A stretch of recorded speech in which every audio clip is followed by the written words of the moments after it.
Assalamualaikum warahmatullahi wabarakatuh. Bismillahirrahmanirrahim. Selamat berjumpa lagi dengan YouTube channel Berbagi Makna 7. Lebih khusus lagi dalam chamber Studium General. Oleh karena itu, materi yang terrangkum dalam Studium General ini memang bisa disampaikan untuk umum, tapi lebih khususnya itu kami sampaikan kepada para sivitas akademika dan lebih terkhusus lagi kepada mahasiswa dan mahasiswi yang ada di kampus-kampus sekarang masih melakukan kuliah, dan juga para sarjana yang sudah keluar dari kampus. Nah, untuk kali ini yang ingin saya sampaikan dalam Studium General yaitu mengenai betapa pentingnya mengenai sistem berikut modelnya. Itulah yang disebut di dalam disiplin ilmu kami adalah modeling system. Jadi ada dua kata modeling system. Nah, dua-duanya ini harus dimaknai secara benar. Jadi judul yang ingin kami bawakan hari ini adalah modeling system.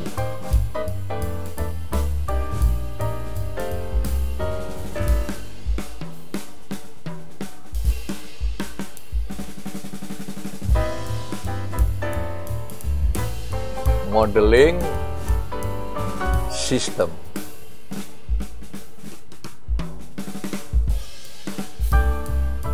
Ini bahasa Indonesianya adalah permodelan sistem.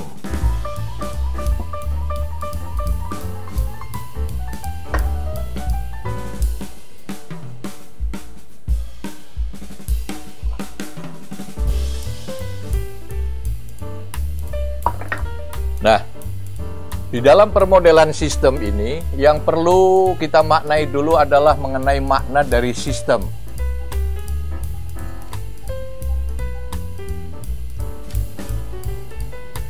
Sistem ini tidak sama dengan pengertian yang selama ini hari-hari begini.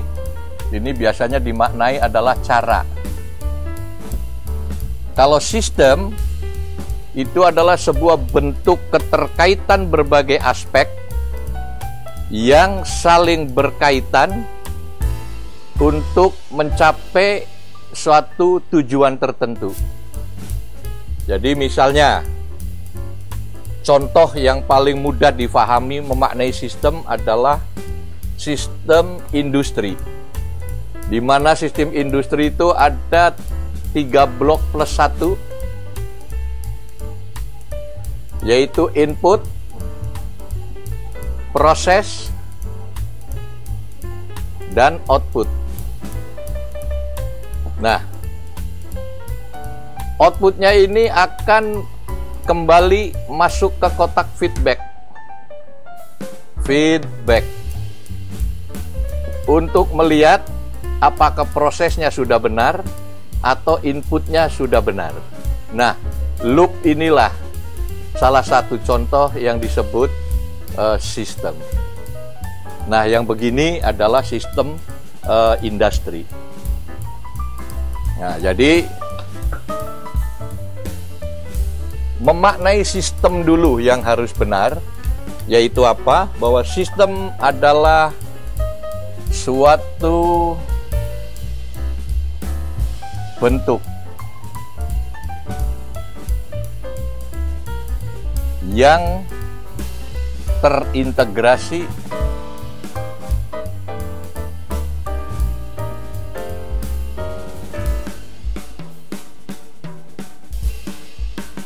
secara proporsional dari berbagai aspek.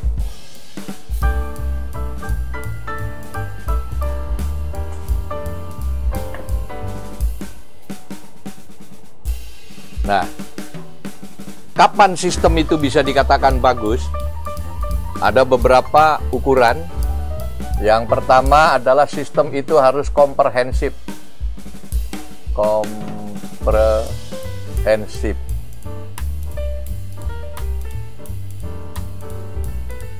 Artinya menyeluruh, sudah terangkum semua.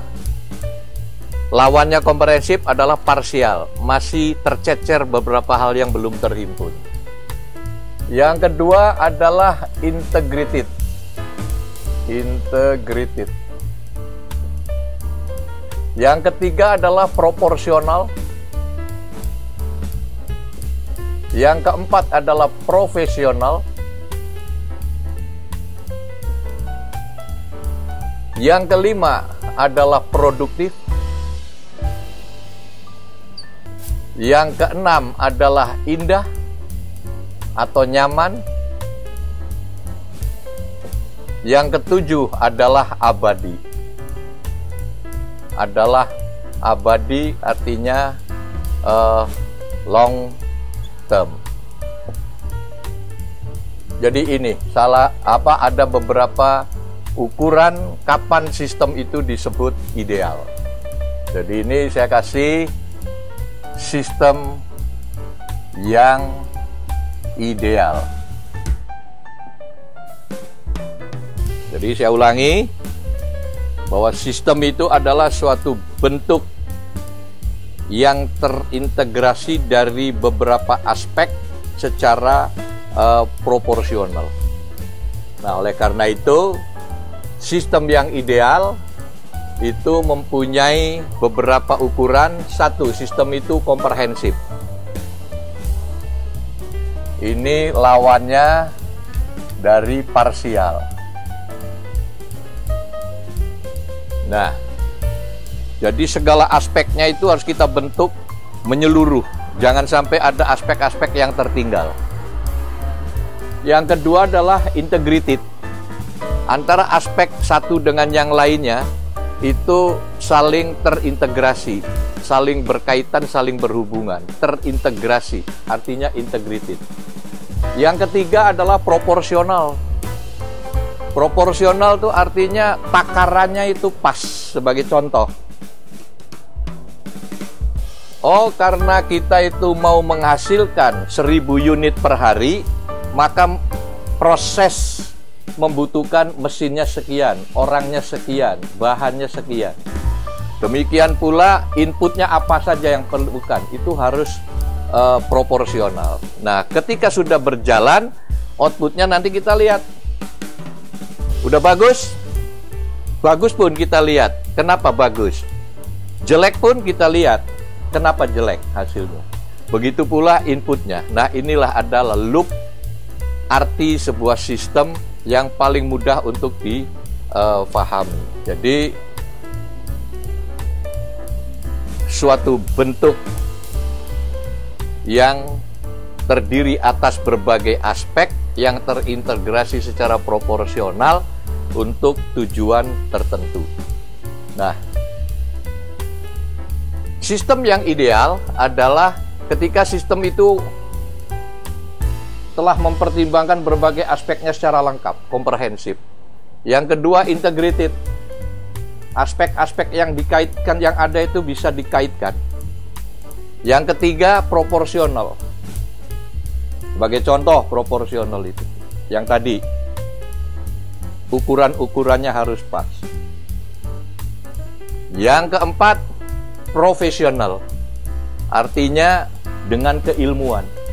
Tidak amatiran. Kalau ini lawannya parsial, kalau ini amatiran. Produktif, bisa menghasilkan banyak.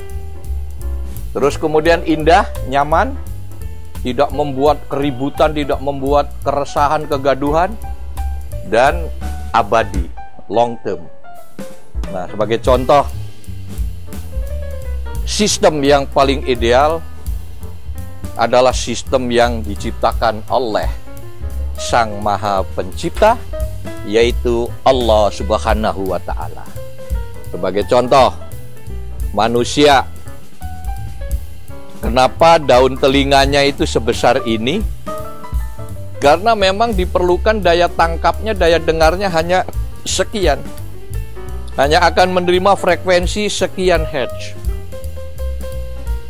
Tuhan bisa aja bicara, Pak Asep, pendengaran Anda atau pendengaranmu bisa saya tingkatkan 7 kali lipat. Tapi nanti konsekuensinya daun telingamu segede anten parabola. Sehingga di kepalamu ada 2 anten parabola, sehingga kamu jalannya nyeyek, tidak balance. Nah, Tuhan tidak akan begitu. Karena Tuhan membangun sistem pasti dan pasti profesional. Artinya dengan keilmuan. Terus kemudian integrated antara manusia, hewan, tumbuh-tumbuhan terintegrasi. Manusia butuh sayuran, butuh buah-buahan, hewan juga butuh, dan saling membutuhkan, saling mengisi. Nah, ini dulu yang harus difahami mengenai sistem. Saya sebetulnya menyampaikan mata kuliah ini, yaitu mengenai modeling sistem, memang harus hati-hati karena modeling sistem ini termasuk ilmu di disiplin ilmu kami itu adalah ilmu yang terakhir dari berbagai mata kuliah sebelum kami keluar dari kampus. Karena pemahaman mengenai modeling sistem ini adalah merupakan bekal bagi mahasiswa yang sudah dianggap matang, yang sebentar lagi akan meninggalkan kampusnya untuk terjun di dunia masyarakat secara nyata. Nah, kembali ke pokok judul kita, modeling system. Nah, kalau sistemnya udah kita maknai bahwa sistem adalah sesuatu yang terdiri atas berbagai aspek yang saling berkaitan untuk mencapai atau menghasilkan sesuatu. Menginjak kedua, mengenai pengertian modeling. Nah, apa itu modeling? Modeling itu tidak lain dan tidak bukan adalah bagaimana kita membuat sebuah model dari sistem yang akan kita bangun sehingga tujuan kita tercapai. Seperti model dari sebuah mobil. Oh, karena kita harus memproduksi sebuah kendaraan yang untuk keperluan keluarga, muatannya harus sekian orang, kecepatan maksimumnya sekian saja, kemudian cc-nya harus sekian, sehingga bahan bakarnya cukup sekian saja. Berbagai aspek itu diperhitungkan, nah dibungkus, dirakit menjadi sebuah mobil yang ingin kita jual. Nah, dengan mempertimbangkan berbagai aspek itulah menjadi bentuk, dan bentuk itulah yang disebut model. Nah, jadi ketika kita sudah memahami mengenai ukuran-ukuran dari sistem yang ideal ini, maka kelanjutannya adalah kita membuat model. Nah, sekian faktor, sekian tujuan yang harus kita capai dengan sekian aspek yang harus kita rakit, itulah yang disebut bentuk akhir dari sistem yang kita ciptakan, yang itulah yang disebut model dari sebuah sistem. Nah, kerjaan kita bagaimana membuat modelnya. Nah, ilmunya itulah namanya modeling system. Jadi, saudara-saudara sekalian, saya memang harus hati-hati menyampaikan mengenai modeling system ini karena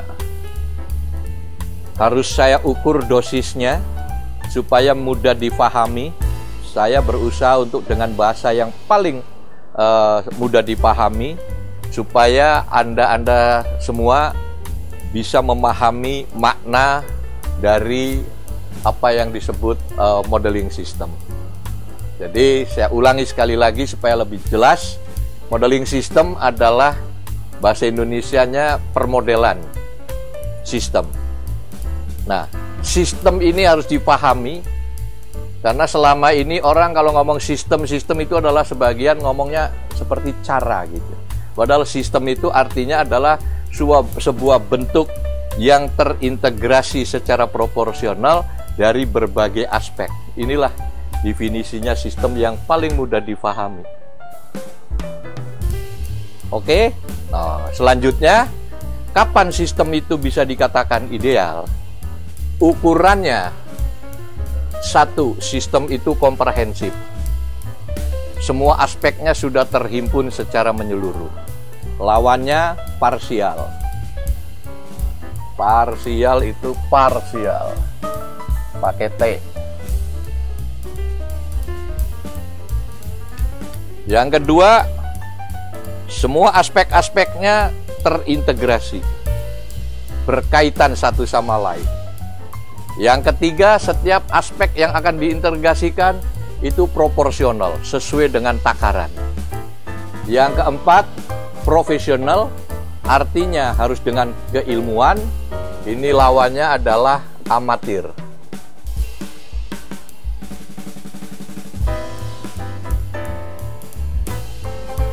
Nah, semua ini harus produktif, harus menghasilkan sesuatu. Yang keenam, sistem yang ideal itu bisa berjalan secara nyaman, tanpa gangguan dan bisa dirasakan secara enak. Nah, yang ketujuh adalah long term, abadi. Jadi bukan sistem baru kita bangun seminggu 2 minggu udah bubar.